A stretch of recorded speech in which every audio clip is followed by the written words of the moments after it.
using the vote of the Western people, he negotiates his way into government. But he only goes along, he doesn't carry with him. It is about time the people of Western Kenya made a very conscious decision on how to organize their vote to count and to amount to something. Na mimi naona nikifikiria kura zetu pale kwa Mlima Kenya na za watu ya magharibi zikiunganishwa, alafu tuongeze za Wakenya wengine, tutakuwa very successful. Lakini watu ya magharibi wakikubali tu kutumika kusukuma kiongozi, anafika pahali anafika, anakuja ana negotiate mambo yake kwa serikali. Kama sasa tukiangalia siku Azimio ilikuwa imeundwa, if Raila had become president, kiti ya finance minister ilikuwa imetangaziwa itakuwa ya Opera.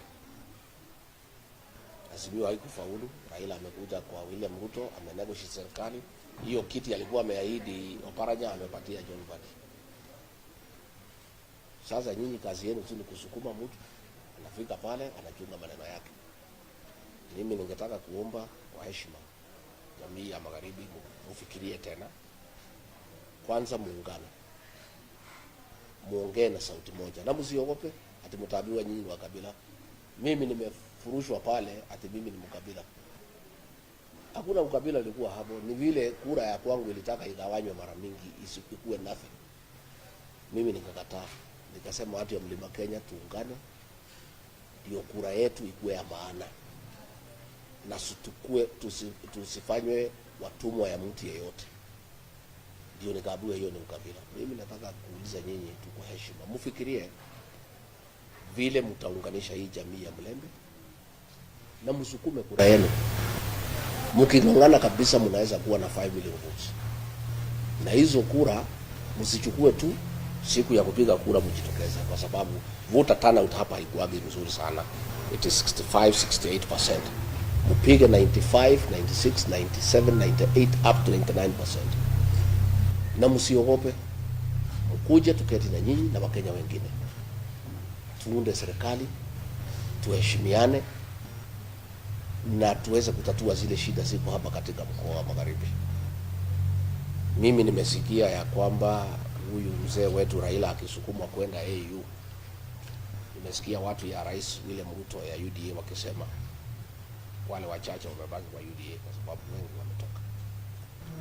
Wanasema ya kwamba huyu mzee akifaulu kwenda AU atahandle watu yake wote kwa William Ruto, wakiwemo watu ya Western.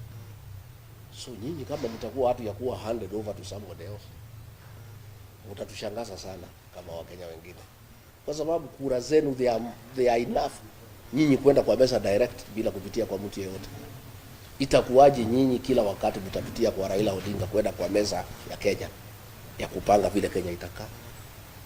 Mkiwa united vizuri, mjipange vizuri kama jamii, mkiwa kura milioni 5, mtakuja meza ya Kenya direct bila kupitia broker. Hakuna haja ya political brokerage. Nyinyi mko na watu wamesoma, wanajua kizungu, wanajua mawakili. Kwa nini muhitaji mtu mwingine ndio mfike kwa serikali? Hii ni kitu lazima mufikirie kama jamii, ya kwamba ni makosa jamii kwenda kwa serikali kupitia kwa mtu ya nje. Nyinyi mjipange, muandikishe kura milioni 5, muungane, muongee na sauti moja, tutakutana kwa meza ya Kenya. Mimi nitakuwa pale na watu yangu, nyinyi mkuje na viongozi wenu, watu wa Western wakuje, wale ya Coast wakuje, wale ya Rift Valley wakuje, tuongee, tupange hii Kenya pamoja. Lakini haionekani vizuri ya kwamba jamii nzima ambaye kura yenu hata ni mingi kuliko ya yule Raila Odinga, ya kwamba mnapitia kwake kufika kwa meza ya kitaifa. Ni makosa kubwa sana. Na mimi ningetaka kuchallenge jamii ya Waluya. Lazima mkubali ya kwamba nyinyi ni wengi na mko na uzito wa kutosha kisiasa wa kufika kwa meza ya kuongea mambo ya Kenya bila kupitia kwa broker yote, mkuje direct.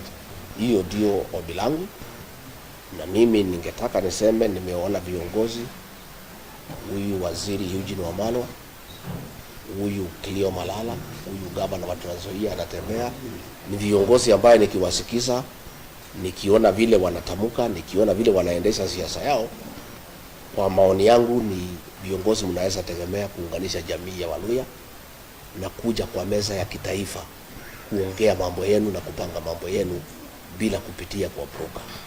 You have enough sons and daughters who are qualified to go to the national negotiation table to negotiate for the community without having to go through a broker. I don't know why a community as large as this one, with your numerical strength, with sons and daughters who are well educated, with professionals who have a lot of experience, why would you want to get into the national equation through a third party? It doesn't make sense to me, and that is my appeal to the people of this region to be united.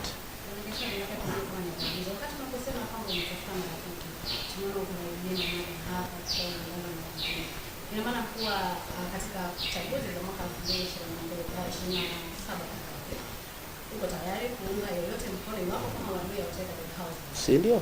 Sisi tutaongea. Unajua pale kwa meza tutaweka kila kitu pale kwa meza. Na watu ya Western, for them to have meaningful impact, first you must be united. Na msikubali. Why do you want to come through somebody else on the national table? Are you lesser? Are you the sons and daughters of a lesser God? Why would a community with 5 million votes go through a third party to go to the national negotiation table? Let this region be united. 5 million. Wale watu ya Lower Eastern wakiongozwa na Kalonzo Musyoka 4 million. Sisi pale tuko na karibu 9 to 10. Watu ya Coast wakuje, wengine wakuje, tuongee. Sisi hatusemi we have, tumeunga wengine mkono. Sisi tumeunga Rais William Ruto mkono unconditional. Tuliunga yeye mkono unconditional. And it's a great mistake that I made as a leader of that region to go to support William Ruto without conditions and without a written agreement, because he has shortchanged us and thrown us out of government because we were not careful. And to give credit to your sons Musalia and Wetangula, at least they seem to have known him better. At least wali insist wapewe agreement, although it has not been honored, but it is there. Na ndio nilishangaa nikiwa accused pale ati mambo ya shareholding, wabunge ya Western wakinifukuza. Mimi nilikuwa natetea nyinyi mpate share yenu. Your share was 30%, you only got 3%. Sasa mimi natetea nyinyi mpate shares yenu. You are promised 1,000 kilometers of tarmac, not an inch has been put. Mimi nilikuwa naulizia nyinyi hiyo. Mlikuwa promise Nzoia, Mumias itakuwa revived. Nothing has been done. Pan paper, nothing has been done. Mambo ya irrigation, nothing. When I was saying we had an agreement ya shareholding, Wetangula and Musalia negotiated a 30% stake in the government. Not just their 2 positions. Walipopata hizo mbili wakanyamaza wakatosheka. Mimi nilikuwa napigania nyinyi. Kama mna rafiki watu ya Western katika Kenya hii na katika Gachagua, when I was fighting kwa shares, yenu ilikuwa kwa karatasi imeandikwa. Mimi ya kwangu nilikuwa napigania na kuna bahali imeandikwa. Ndio nilikuwa na shida mingi sana na William Ruto, kwa sababu ananiruka ile tulikubaliana a gentleman's agreement. Lakini yenu is written, and I want to challenge Musalia and Wetangula. The 30% that was negotiated for Western Kenya, fight for it.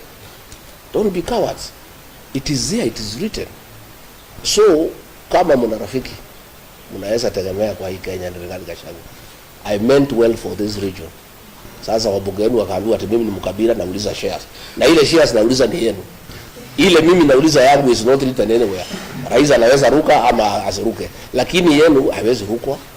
So we are saying, let the Luya nation be united. And I have told you, I have seen brilliant sons of this land. The Honorable Eugene Wamalwa, the Honorable Cleo Malala, Governor Tebea and others. Please, back them up by being united. Because if you are not united, they cannot be strong. in a negotiation.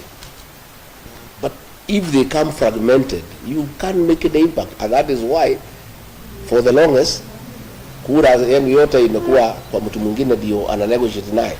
Raila ametumia kura yenu wako kwa serikali, anatumia kura yenu anaenda AU. Kila wakati ametumia kura yenu. Why can't you just use your vote to negotiate directly? Mkuje muongee na wengine. So tafadhalini, let the community be united. Let the leaders who have shown they mean well for the community take the lead. Come, let us talk people who are like-minded and who mean well for this country. My name is Douglas.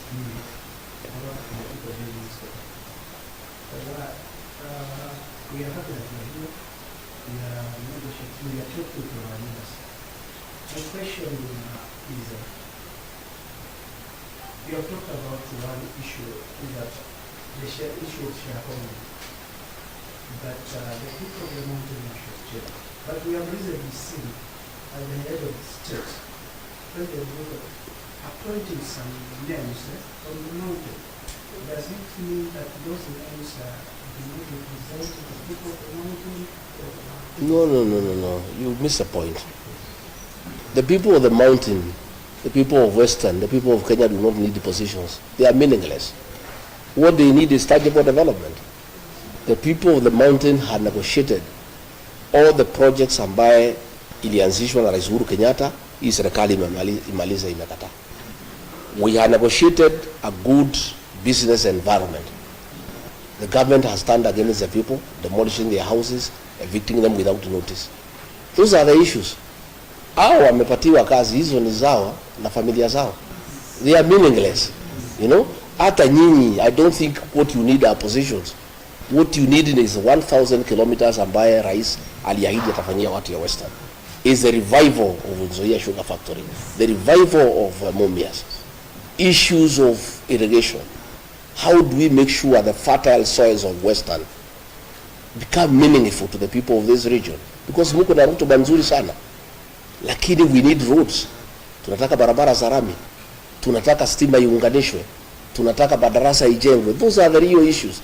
Issues are not positions. And I can tell you, hiyo viti watu ya huko hata ikipeanwa ngapi, hata kama umesoma mitandao wanasema hata ukifufua dada ni Kimathi umpatie kuwa deputy president, people cannot change, because that's not what they want. People want development.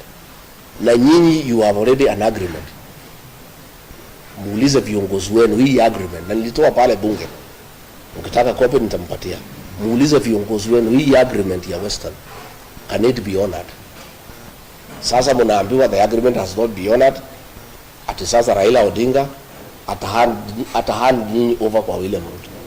Sasa nyinyi mtakuwa ni jamii ya aina gani?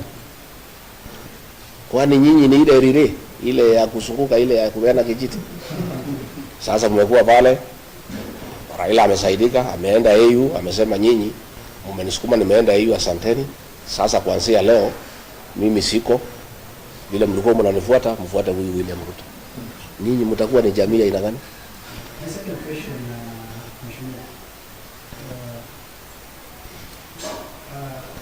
I've seen one of the party leaders,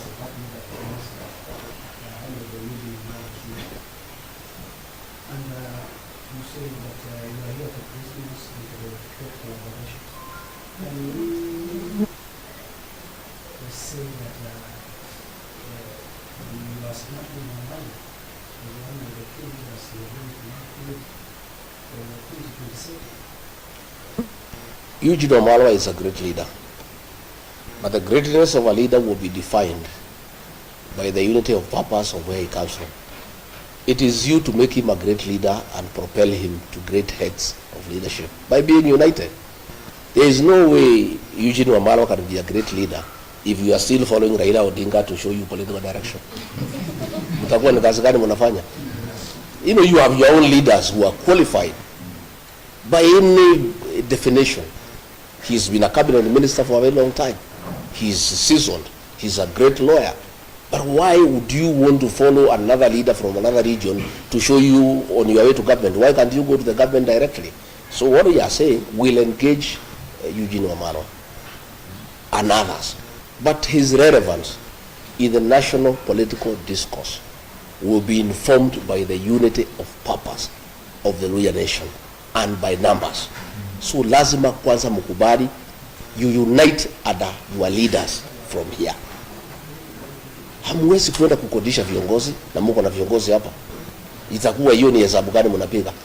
So we are willing to work with Eugene Wamalwa and other leaders, but it is a responsibility yenu kama jamii kupatia yeye nguvu na kumpatia yeye ile weight ya kuja kwa meza na kusema basi mimi nimekuja, niko hapa 5 million. We want you to back me to be president. This is what I have brought on the table, and these people are united. But if you are not united behind that leader, how will he negotiate with other leaders from other regions? And that is myself the battle that I had with President William Ruto, because alitaka katakata watu yangu into smaller units, you know. Anaweka Mount Kenya East hapo, anaweka hapo kando, anachukua Murang'a anaweka hapo. Nikamwambia haiwezekani. Sisi tulikupatia kura when you are united. If you want our votes, we'll give you when you are united. Anataka akatakate ndio atukalie, atutawale, tukue wakubwa wake. Hatuwezi kubali. So nyinyi na nyinyi, it is a time also to liberate yourself from the politics of Raila Odinga as a community. I'm not saying you cannot work with him, but why don't you first unite as a region? And if you have to negotiate with him, you negotiate from a position of strength as a community. But you cannot be under him. It is not possible. And that is what I refused President William Ruto. He wanted to be the leader of the Mount Kenya region. I said, you are the president of Kenya, lakini kwa jamii, there are leaders there ambaye utafanya kazi na hawa, but huwezi kuja direct kwa hawa. Lazima ukue na hao wamejipanga vizuri. Ukitaka kuongea na hao, uongee na jamii ambaye imeungana. And he did not want that, because he knows when we are united, 8, 9, 10 million votes, we are very strong, and it is not possible to shortchange us. So you as a region, please be united and have your own identity as a region. Na msiambiwe na watu ati ni mambo ya Kenya, ati ni ukabila, oh we want all Kenyans to be united. You know, when I have listened to the president, when he's talking about Kenya being united, what he means is Kenya being united behind him. That is what he means. Hii akiongea ati mambo ya Kenya kuungana, what he means is behind him. Kenya is not at war with anybody. All communities are working together. The people of Mlembe and others, we are friends. There is nothing to unite us. It's you to unite as a region, so that you go and engage other regions who are also equally united. So kibarua iko kwenu, my friend from the people. As you speak, do you think that the mountain is one? Because most of the political analysts have said that the mountain is divided. Most of those analysts are not from that region. They don't understand that region. That region learned bitter lessons in the year 1992 and 1997, when, out of lack of experience, we fell into the machinations of President Moi and divided the region, some people behind Kibaki and others behind Matiba, and we lost. Since the year 2002, we have remained united all the time, and that is why we are always in government, and that is why we are going to be the next government. The mountain is one. In fact, we have even now, the Kamba people have come in as Mount Kenya South. The mountain is getting larger. Na ndio nataka hata nyinyi watu ya Mlima Elgon pia tuungane. You know, tukue watu moja so that we can make progress. You know? So those are people who are wishing that the mountain is divided so that they can manipulate us politically. I can assure you they will be sorry, they will be ashamed. The mountain will vote in one basket. To a man, 99% they'll vote in one basket. Hiyo ingine ati kugawanya, you can divide leaders. Those leaders ambayo wanatumika na rais kugawanya watu ya mlima, none of them can go home for Christmas. That tells you. Viongozi wako, they are divided, some are in Mombasa, some are in Eldoret, others in Nairobi. None of them can go to the mountain, because the mountain itself is solid. And it has said those are traitors to the community. They cannot go home because they are being used by the president to divide the community. And the community has refused. I want to ask the people of Western to have unity of purpose, to be one as Western region. The 4 counties, plus your diaspora in Nairobi and Mombasa, talk as one. Put together 5 million votes and agree to come out on the voting day. And I can assure you, if you do that, you will be in government for eternity. You will never be out of government. But if you continue being divided, and you continue dealing with national matters through proxy, through a third party, where will you go as a region? And don't you have competent sons and daughters who can lead this region? Why do you need a third party to lead your community? You can just come directly to the national table as the Luya nation and bargain and negotiate your stake in whatever government that will be formed directly without going through a third party. There is a question I wanted to weigh in, and this is about impeachment. Considering the laws that the impeachment are and you are the leader of the minority, and it's likely that you might not be eligible for political public office for another 10 years. Are you considering wanting any other person to push the agenda, or the agenda on the table, or you are going to challenge that in court? I think let's cross the bridge when we reach there. The matter is in court and is ongoing. And irrespective of the outcome, I'm a leader in this country. And I have my own following, which has not been affected by the impeachment. The people of Kenya never impeached me. It's just a few MPs who are given money, senators. That is it. But I still have a large following. I have people who depend on me for political leadership. And there are many Kenyans who can lead. I don't have to be in office. Okay? There are many Kenyans, and I'm not a selfish person. I am somebody who is open-minded. What we want is the best for this country. And we have many leaders, including the ones from Western Kenya, who can lead this country. You know, and we cannot, I don't want to say what will happen in court. We have a court case, and we think the court will give us justice that is favorable to us. But it doesn't matter whatever it is that we are talking to the people, and the people are listening to us. And they are not listening to me because I am in office. I am not in office. They are listening to me because I have something to offer. You know? And if I was as useless as the ones we pitched us wanted us to be, they will not be following me all over and disrupting my meetings. If you look at newspapers and the social media, all the government people, they just talk about me every day. Much more than they were even talking when I was in office. Which means I have something to offer, and I have some significant contribution to make to the politics of this country. So we will continue engaging. Yes, Yeah. From CitizenTV, yesterday we saw you Teargassed. What is your reaction? What happened? You know, we have a desperate regime that has lost favor with the people of Kenya. Desperate people do desperate things. A police officer threw tear gas at us. The meeting went on, and the people were dealt with by Wananchi. You know, Wananchi are protecting our meetings. Our Wananchi will not allow that kind of nonsense anywhere. So the meeting still went on. Nothing stopped the meeting. These are just desperate people. They have nothing to offer the people of Kenya. There are so many questions, abductions, they cannot answer. Cost of living, they cannot answer. Poor economic management, they cannot answer.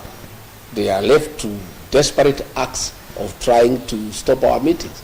In fact, those acts of trying to stop our meetings make the people more agitated by the government, and they become very rebellious. So to us, it's neither here nor there. It's just an act of desperation by a regime that has lost credibility, that has lost legitimacy, that has lost the goodwill of the people of Kenya. And when people are desperate, they are allowed to do desperate things. Excellency, there are those who say that the attacks are planned by the people so that we can put that.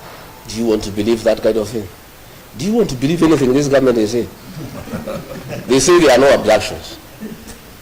President said more than 5 times there are no abductions. He seems to have changed his mind and said he is going to stop the abduction. So if he is going to stop the abductions, who was doing them? Do you believe anything these people say? These people who say anything, they are not believable anymore. People are tired of lies, you know, and everything is there. It's on video. People can see what was happening. A fellow was arrested last night. The Inspector General of Police ordered that he be released unconditionally because they were behind it, and he's a police officer. But those are desperate acts. They change nothing. They just pick the people more a burden. Just on that, you have been claiming that is after your life. Who else do you think will be after my life? The answer is you all know the answer. I did not add anything more. On that as abduction, you had said that Yes. Yes. I said they need to dismantle that unit. I didn't want to name the building because there are people there doing businesses, and you'll be putting that building and the people in that building into danger. I'm giving the government time to dismantle that unit on the 21st floor of that particular building. I said the officer is called Abel. He is a cousin to somebody very senior in this administration. The cousin now knows that we know him.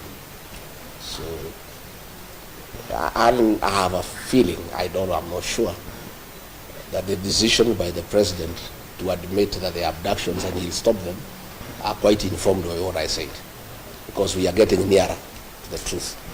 So, but since the president spoke now, it's almost 64 hours. The people have not been released. We would like these young people to spend the new year with their families. So Mr. President, you said utakomesha, lakini hawa watoto bado hufika nyumbani. Order their release from wherever they are. Waende nyumbani, wakae na wazazi wao, washerekee mwaka mpya. You know, the parents are in anguish, they are in agony. Kusema utakomesha is not enough. You need to actually do it by having those young people released. And as I said, it doesn't matter how many people you abduct, it doesn't matter how many meetings you disrupt, unless the president deal with the issues that have made the people of Kenya very angry, he's wasting his time. Even if you abduct the whole country, as long as those issues are outstanding, and they have everything to do with poor economic management, theft of public funds, corruption, state capture, and lack of respect for the people of Kenya. Hii kutukana watu wa Kenya, kusema wako na mapepo, calling them stupid, those are the issues that you have to deal with. Even if you abduct young people, it will not solve any problem. It will not. Maybe your Excellency, my name is Milan Musiki, maybe I have a question. You talked about abduction, and you see not only many people who are lost confidence in this regime, but you had info. And you try to put it here now that no one believes this guy.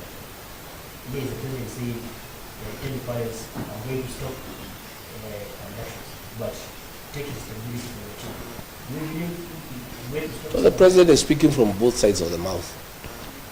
He needs to just address abductions. That is what is the work of government. How people bring up their children, I think the president leave parents to take care of their children the way they know. We don't want too much government into people's lives. The president even wants to tell parents how to bring up their children. I mean, surely, it's lack of respect for the people of Kenya. Nikosea watu heshima. Unataka kuniambia vile mimi nitalea mtoto yangu? Rais tumekuchagua utengeneze uchumi, sio kutuambia vile tutalea watoto. These children have no problem. They are just pointing out the ills in society. And let me ask the young people, let me take this opportunity when I'm here in Kakamega County to tell our children, the Gen Zs, the millennials, what you are doing is very good on social media. But it's not enough.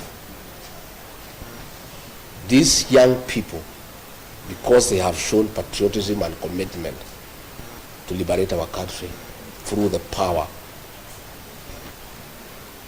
of the online space, I want to plead with them to go a step further, to take IDs and register as voters. this young generation will sort out the political problems of this country once and for all in 2027.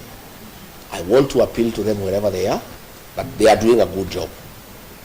But to complete what they are doing and to make it meaningful, we need regime change. And that will come through the ballot.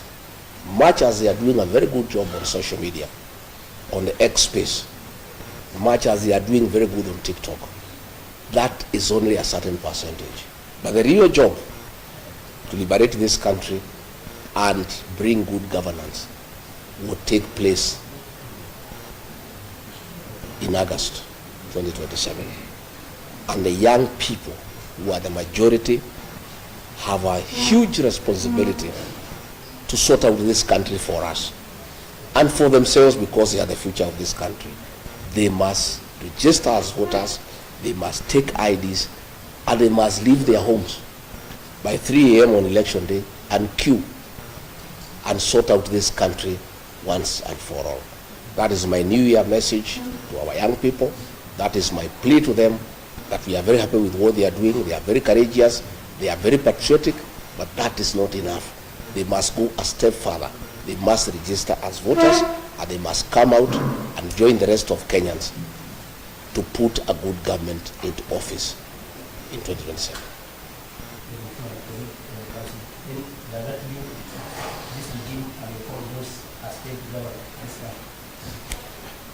I think you have the answer.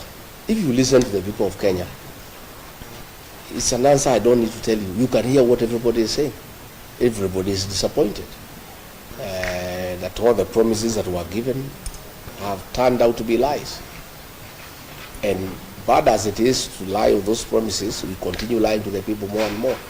You have seen the things that are going on in the health sector.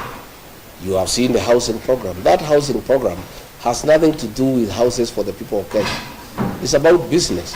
Very senior people in government have shares in a company that is manufacturing cement, steel, and iron sheets. And that is why the government wants this housing program to go on. That is why there is a housing levy to get enough money so that the people in the housing department, they force the contractor to sign a subcontract for the supply of cement, steel, and iron sheets with a company where very senior people in this government have shares.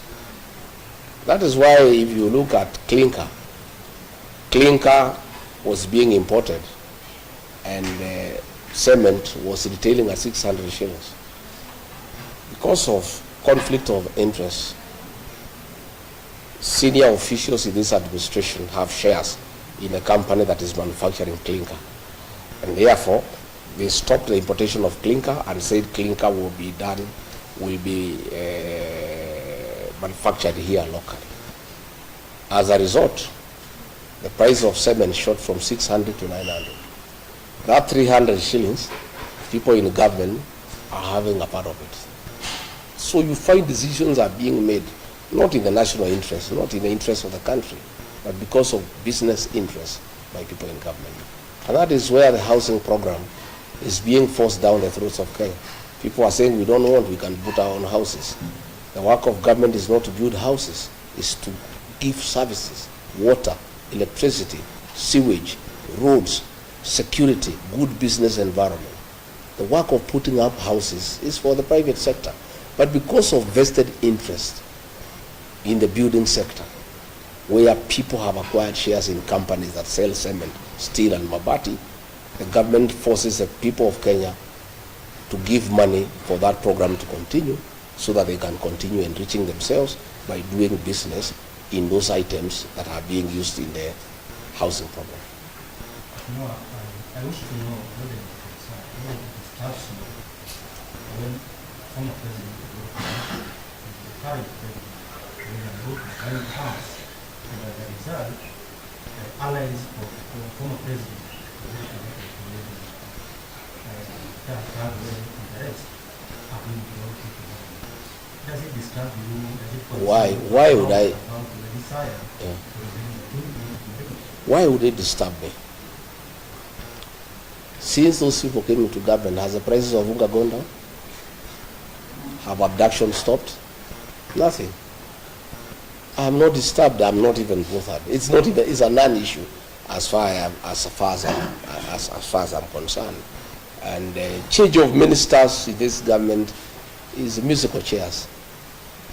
And I said when I had an interview with NTV, it's pointless. The president makes all the decisions himself. So even if you keep on changing ministers, you bring so and so, you go. It's a game of musical chairs. It has no impact into the overall management of the affairs of this country, because all the decisions are made by the president. So it doesn't it matters less who is minister and who is not. Does that mean that also you are okay for the special president, because he also has, his own share? Well, I have not heard President Uhuru Kenyatta says he's interested in leading this country. He's retired, so I don't know how would be overlooking him, because he's a retired president. We have not seen him participate in politics, so I don't know how his meeting with President William Ruto would affect leadership or politics in this country. He's a retired president, and as far as I am concerned, a meeting between two leaders is as good. There's nothing wrong with it. What is the relationship? Let's compare after Sunday. We decided who is in the I have asked you whether you want to believe anything that has been said by this government. I don't want to dignify such ridiculous accusations by way of an answer. Uhuru is our son, and he's our leader back at home, and we respect him for the work he has done for this country, and we continue respecting him for what he did for this country. I'm asking this question because completely, when you took over, the Kenya government took over, you're on the record defending the government that you inherited not over. So that's why the government was unable to carry out some development projects. So are you defending the government out of ignorance, or did you go that time? I was defending because that is the situation that was presented then. But 1 year down the line, I found we had lost focus, and we were doing things that are not a priority to the people of Kenya because of state capture. The housing program, for example, the changing of the university model, a model that was working, the doing away with NHIF and bringing a new system called SHIF, when there is no proper interrogation of how it can work. So I was defending because we came in having certain intentions to right what we thought was wrong. But along the way, I found that most of the things that we were doing were not in national interest. And I started saying no. And that is when I started having a problem with the president, by saying, no, this is not right. Let's listen to the people of Kenya. The finance bill, Kenyans are opposed to it. I was listening to the people, and saying this is what the people are saying. And that is where we started having disagreements, because I was insisting that we must listen to the people of Kenya and follow what they are saying. Namshukran Mheshimiwa Gachagua, naitwa Sajida Jaban kutoka Balindiway Radio hapa Kakamega. Swali langu litahusiana kwamba tangu ulipoweza kubadilishwa madarakani na mwenzio naibu wa rais wa sasa Profesa Kithure Kindiki akaweza kuteuliwa kama naibu rais, je, mlikuwa na mahusiano mazuri sana? Je, uhusiano huo ungalipo baina yako na Mheshimiwa Gachagua? Swali la kwanza. Swali la pili, alipoteuliwa siku ya kuapisha pale KICC, Rais William Ruto alisikika akisema kwamba hakuwa na yule msaidizi wa kumsaidia kuweza kuelimisha Wakenya kuhusiana na miradi ya serikali. Tayari ushataja baadhi ya ajenda za serikali ya Kenya Kwanza. Je, kuweza kujua kuhusiana na miradi hii na baadaye kupata sakata mbalimbali kama vile adani, ni kipi ambacho ulikijua ambacho Wakenya hawakujua? Yes, I heard the president say that he was lonely at the presidency because there was nobody helping him to defend government programs. That is true. I was unable to defend most of them because I could not defend theft and corruption. I could not defend Adani. So I was unable to talk about the housing program because when I listened to the people of Kenya, they didn't think it's a priority. I was unable to defend the migration from NHIF to SHIF because it's not working out well for the people of Kenya. Why I could not do it is because I was elected. I was not answerable to President William Ruto. I was answerable to the people of Kenya. So anything that the people of Kenya had a problem with, ordinarily when you are elected, you don't fight your own bosses, the people who elected you. Ndio mimi nikashindwa kwenda kutetea hizo miradi. But the person, the president chose to occupy that office can defend anything because yeye ni mfanyikazi wa rais. Yeye si mfanyikazi ya raia, hajachaguliwa na mtu yeyote. Yeye ni mfanyikazi wa Rais William Ruto. So akiambiwa kwenda sema Adani ni mzuri, anaenda anasema Adani ni mzuri. Shifu ni mzuri, Shifu ni mzuri. Hii ni abduction, hakuna abduction, anasema hakuna abduction. But mimi, when I was still in office, nikiwa Mombasa, I castigated abductions and extrajudicial killings because I was elected by people. When you are elected by people, you must think about them and what they think about what you say and what you do. And that is the difference between an elected deputy president and an appointed one. And that is why the framers of our constitution,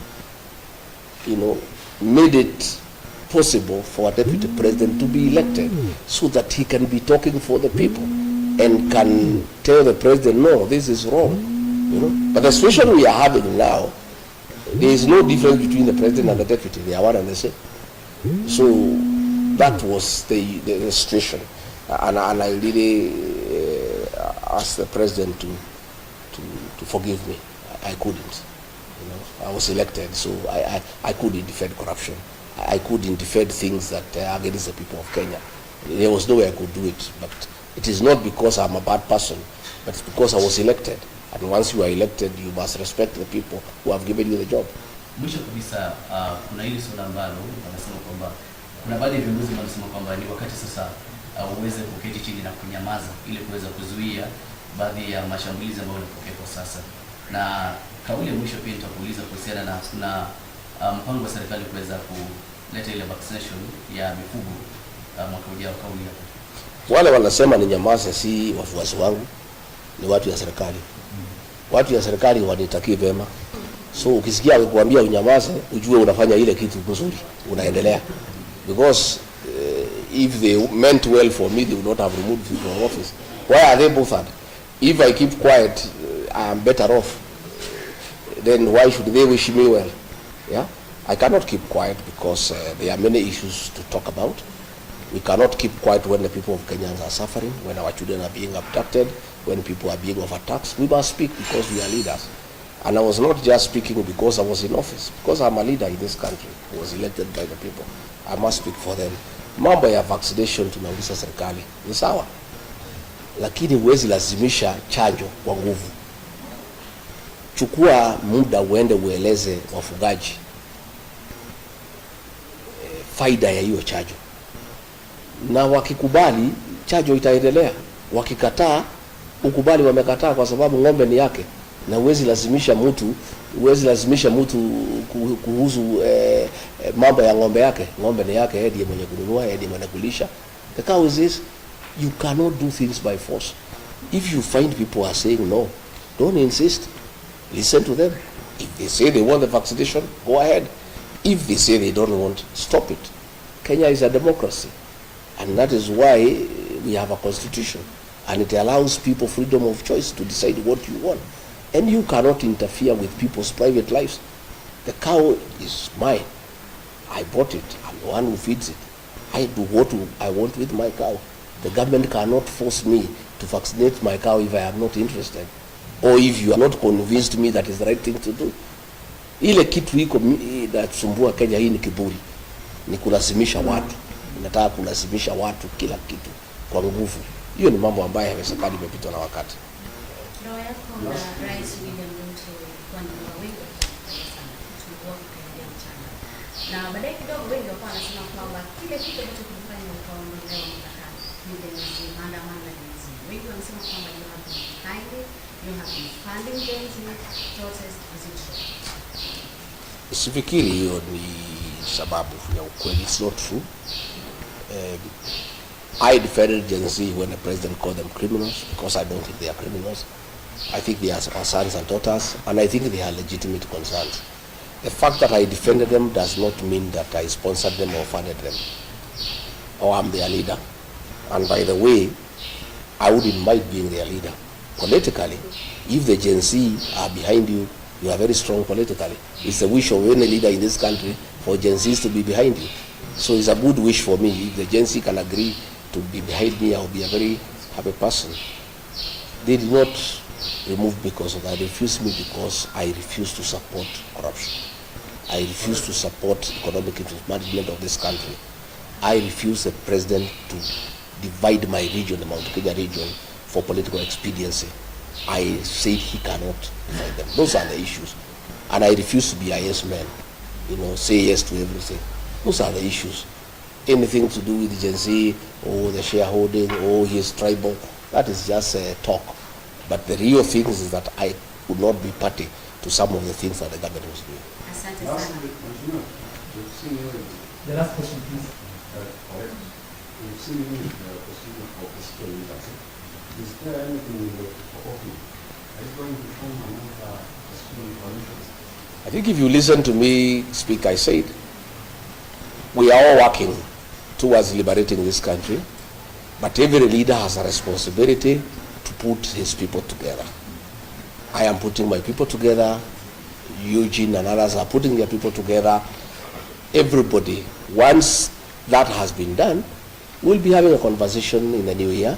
How do we now come up with a formula of how to come up with responsible leadership that will be responsive to the needs of the people of this country? So this is an ongoing conversation. This is a process. It takes time, but I can assure you that we have patriotic men and women in this country who will do whatever it is, who will sacrifice a lot to make sure that we get the right governance into place for the benefit of the people of this good country. Asante sana kwa muda wako. Asante. Tena Mlenge Nation. Kile kitu ambacho ningependa kuambia kwamba kuna a lot of local and TV and radio stations, national TV stations as well around. So the truth will run in kile tasikika kwingine akisema yale yote ambayo ameweza kusema hapa, lakini thank you so much on behalf of our panelists, the wote wameuliza maswali na all the media stations represented. Karibu sana. Asante sana. Na mimi nimeshukuru sana, nimetakia nyinyi sikukuu njema na mwaka mpya wenye mafanaka kubwa. Na hii Western mtakuwa mkiniona from time to time. Asante. Hii ni mlima wa pili. Hii ni mlima hii. Dada mheshimiwa hivi nasema kijambo kama host. Yes. I need to. But it's easier to.